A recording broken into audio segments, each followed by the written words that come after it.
Hi friends, I'm back to read chapter 3, Boys and Noise. So if you remember last time that we were reading, Humphrey was at Heidi's house and was having a sleepover.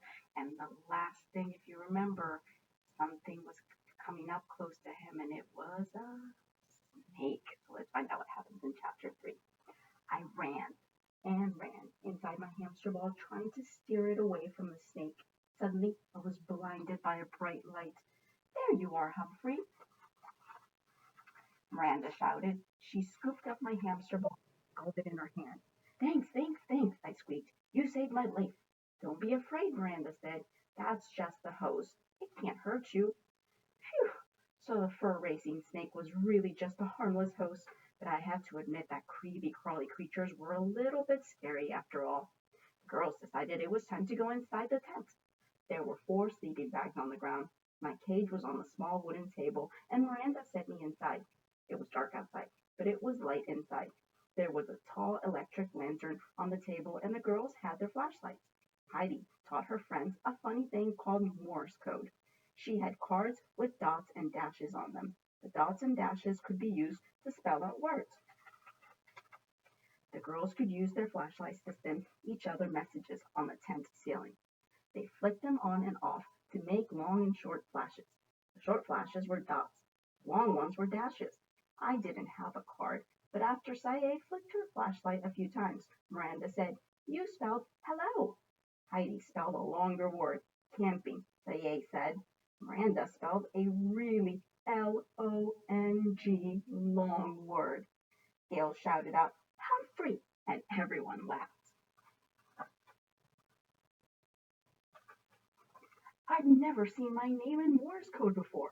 Next, Heidi switched on a little box that played music. Soon the girls were all dancing and acting silly. I did a little dancing myself. Dancing made me forget all about creepy crawly creatures. The music was loud, loud, loud. But suddenly, I couldn't hear the music anymore. I heard a noise that was even louder. It was a whooping, howling, laughing kind of noise. It was coming from outside the tent. What's going on? Heidi asked. She turned down the music. I think it's coming from Richie's yard, Gail said.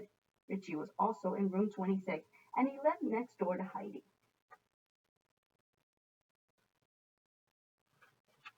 The girls peeked out through the tent flap. Art and Seth are there with Richie, Miranda said, and they have a tent set up in the backyard, too.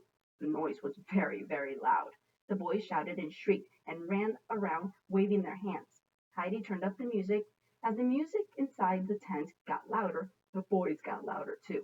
That's it, Heidi said, turning off the music. I'm going to tell them to be quiet. Miranda and Gail took their flashlights and went outside with Heidi. Saye took me out of my cage and gently held me in her hands. You come too, Humphrey, she said. When we got near the fence, Heidi shouted, Could you please sit down? We're having a party over here. And we're having a party over here, Richie shouted back. Then Art noticed me. Hi, Humphrey, he said. Why don't you come over here? Yes, Seth said. You're a boy, too. You belong here. It's true, I am a boy. But Mrs. Brisbane sent me home with Heidi for the weekend. It was my job to stay with Heidi. Art and Seth started making whooping and howling noises again. Aren't you girls afraid of the dark? Richie asked. I know they're afraid of spiders, Art said. We are not, Heidi answered. Then the boys started talking about the bad things that might be outside at night. Art made a scary face. Creepy things, crawling things, he said. Howling things, growling things, Seth said. Ghost and goblin things, Richie said. Miranda folded her arms and walked up to the fence. Girls aren't afraid of anything, she said. Boys aren't afraid of anything either, Seth said. Ha! Gail, Heidi, and Saye huffed. Really? I squeaked. Hamsters aren't afraid of many things, except large furry creatures with huge teeth, like dogs and cats. I'm not sure about the other scary things the boys described. Forget the boys, Heidi said. Let's have some fun. Once we were back in the tent, Saye put me into my cage. The girls tried to ignore the noisy boys. They sat around the lantern and made bracelets out of colorful pieces of string. We should make a friendship bracelet for Humphrey, Heidi said. It would have to be a tiny one, Gail said. But he is our friend, Saye said in her soft voice. Yes, yes, yes, I squeaked, which made Gail giggle.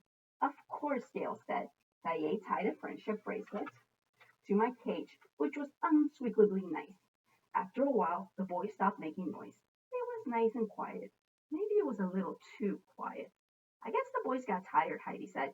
Maybe they're afraid of the dark, Gail said. I heard some shuffling and whispering kinds of sounds. Something's out there, Saye whispered. It sounds like it's near the tent, Miranda said. Let's see. The girls quietly picked up their flashlights and tiptoed the tent flap. There's something in the grass, Gail whispered. It's a great big snake, Heidi shouted. Eek! The girls screamed. They raced towards the house, leaving me all alone in the tent. Eek! I squeaked. Take me with you!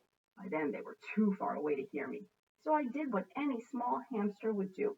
I hid in my bedding and tried to be very still. It wasn't easy because I was quivering and shivering. Then I heard laughter. I don't think snakes laugh, so I poked my head out of the bedding. Did you see those girls run away? I heard a voice say. It was Seth talking. The other boys laughed. I climbed to the top of my cage so I could see through the tent flap. There was a snake outside. It was very, very, very long. It had a big pointed tongue sticking out of its mouth. It was also very bright green, and it wasn't moving at all. I could hear the boys laughing wildly. I didn't think girls could run so fast, Richie hooted, or scream so loudly, Seth said. Art howled with laughter. And at a rubber snake. I thought girls weren't afraid of anything. Aha! So the snake wasn't real. It was a fake. Snake the boy It was a fake snake the boys had placed near the tent. That's not nice, I squeaked. But the boys were making too much noise to hear me. I was upset that the boys had tried to scare the girls. But I was happy, happy, happy that the long green snake wasn't real. All right, that is the end of chapter 3. Next time we'll read chapter 4, Out of the Shadows, and we're going to find out what happened. So please make sure you share with your families your thoughts about this chapter and make a prediction to see what you think is going to happen in the next chapter. All right, see you next time, boys and girls.